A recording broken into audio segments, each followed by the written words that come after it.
বেগম খালেদা জিয়ার নেতৃত্বের পাশাপাশি তার সবচেয়ে বড় গুণ যেটা অত্যন্ত কাছে থেকে আমরা দেখেছি, তার নেতৃত্বের মধ্যে একটা বড় বৈশিষ্ট্য ছিল তার মাতৃত্ব। মায়ের কাছ থেকে যে ভালোবাসা, যে আদর, যে শাসন একজন কর্মী বা একজন নেতা আশা করেন, সেইটা তিনি দিতে সক্ষম হতেন তার কথাবার্তা, তার আচার আচরণ, তার ধমক, তার পরামর্শ সবকিছুর মধ্য দিয়ে। সুতরাং শুধু নেত্রী হিসেবে না, মায়ের আসনে বসার যোগ্যতা তিনি অর্জন করেছিলেন। আমি নয়, আরো অনেকের কাছে, আরো বহু মানুষের কাছে। আমরা পেলিকেন পাখির খবর জানি। আমরা একসময় যে এই আজকের বলপেন আবিষ্কার হওয়ার আগে যে কলম দিয়ে লিখতাম, সে কলমের একটা কালির নাম ছিল পেলিকেন। মনে করে দেখেন একটু বয়স্ক যারা আছে।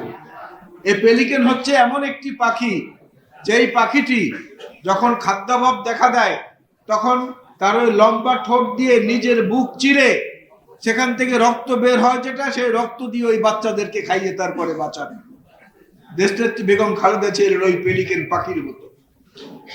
তিনি নিজের বুকটাকে চিরে রক্ত বের করে এই দেশের মানুষকে গণতন্ত্রের উপাদান যোগান দিয়েছেন, এই দেশের মানুষকে সার্বভৌমত্বের উপাদান যোগান দিয়েছেন, এই দেশের মানুষকে বুঝতে শিখিয়েছেন যে বিদেশের বাইরে আমাদের বন্ধু আছে, কোনো প্রভু নাই। আমরা আমাদের নিজেদের কৃষ্টি, আমাদের কালচার, আমাদের সামাজিকতা, আমাদের রাজনীতি, আমাদের গণতন্ত্রের স্টাইল নিয়ে আমরা চলবো। বাংলাদেশের স্বাধীনতা যুদ্ধের অমূল্য যে সম্পদ, সেটাকে ধারণ করে রাখার জন্য যারা মুক্তিযুদ্ধ বলতে বলতে একসময় অজ্ঞান হয়ে যেত, সেই পালিয়ে যাওয়া ফ্যাসিস্ট সরকার, তারা যেটা করেননি সেটা বেগম খালেদা জিয়া করেছেন। উনি প্রথম বাংলাদেশে মুক্তিযুদ্ধ বিষয়ক মন্ত্রণালয় খুলেছিলেন।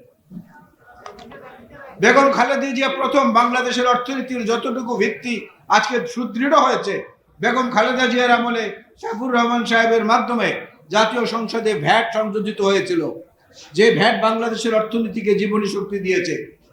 বেগম খালেদা জিয়া প্রথম আজকের যে রেমিটেন্স, প্রতিদিন এই সরকার প্রচার করছে রেমিটেন্স কত এসেছে, কত এসেছে। এই রেমিটেন্স যোদ্ধাদের কল্যাণের জন্য প্রবাসী কল্যাণ মন্ত্রণালয় প্রতিষ্ঠিত করেছিলেন দেশনেত্রী বেগম খালেদা জিয়া। নারী শিক্ষার কথা এখানে একজন বক্তা বলে গেছেন।